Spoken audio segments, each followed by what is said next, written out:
called me detained after here. I am a human. I am a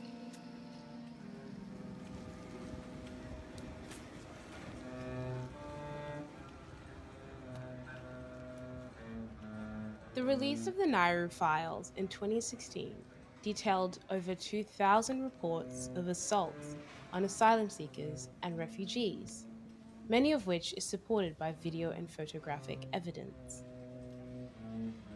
The UN has previously described Australia's offshore detention as inhumane.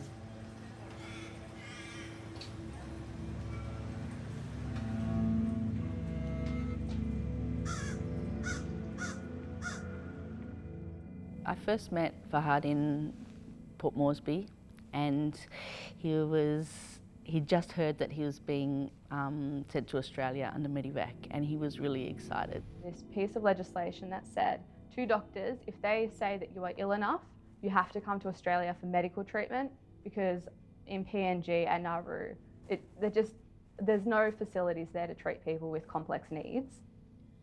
Legislation passed by the Australian government at the end of 2018 provided a pathway for sick and critical refugees access to medical care on Australian soil.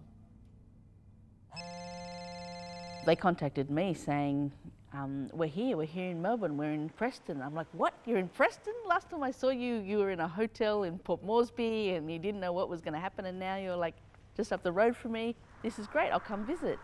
But of course, visiting someone in detention is a lot more difficult than just popping around to a hotel and saying hi. After 7 years being detained for no reason, we are still looking for freedom and safety. We were transferred to Australia for medical treatment. The Australian government moved us from detention center to another detention centers.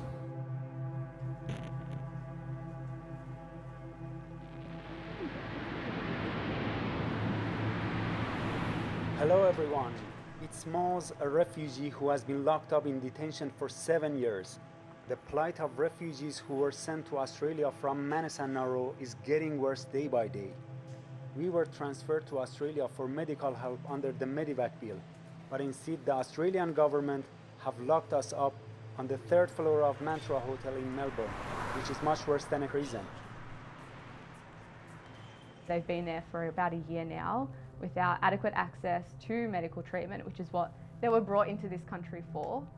They don't have proper access to hand sanitizer, soap, no fresh air. They're in their rooms for 23 hours a day. They share rooms, and the guards there aren't practicing social distancing. in hotels like Mantra hotels, they are not access to get sunshine, fresh air, and food.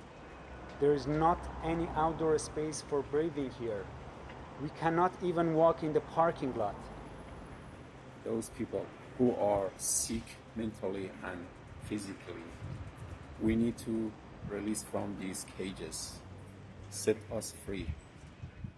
Human rights organisations, alongside many asylum seekers, have called out the Australian government, Home Affairs Minister Peter Dutton, both Liberal and Labor Party, for their role in legislation.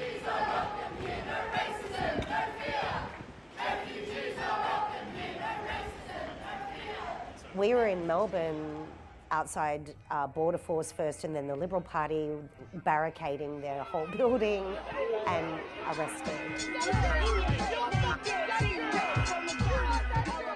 So we're just here at the Mantra prison in Preston. We're locked in a glass box on the top of the Mantra Hotel where there's 65 refugees held hostage, and the police are now up on the roof. We want to stay up here as long as possible. We reckon the Vic police should actually be going. They should be going and taking the refugees out of the Mantra Hotel instead of taking us off the roof.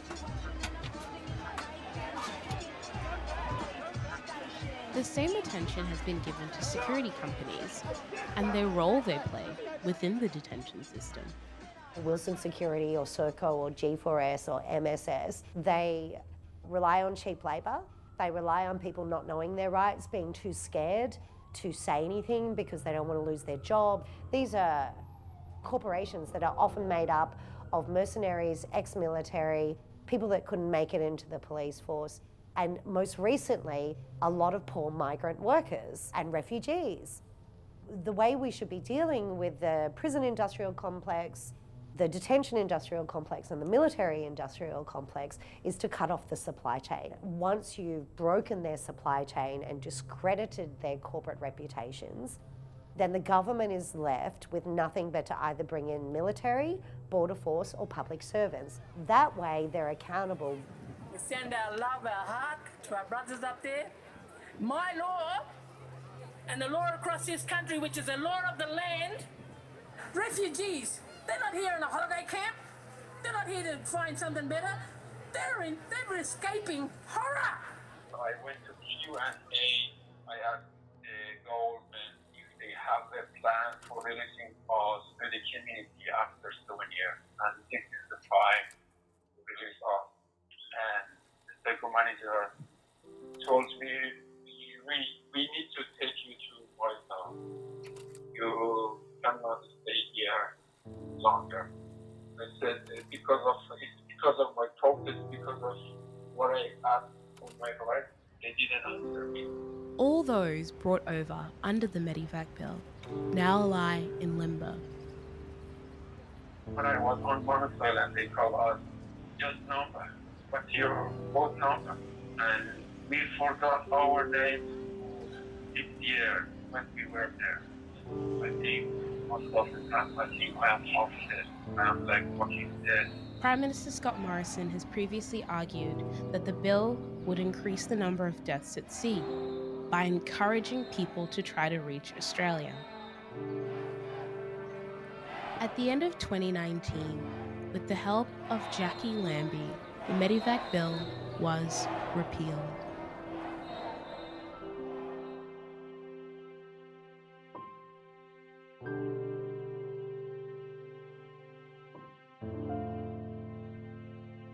For 7 years, we are still asking for freedom.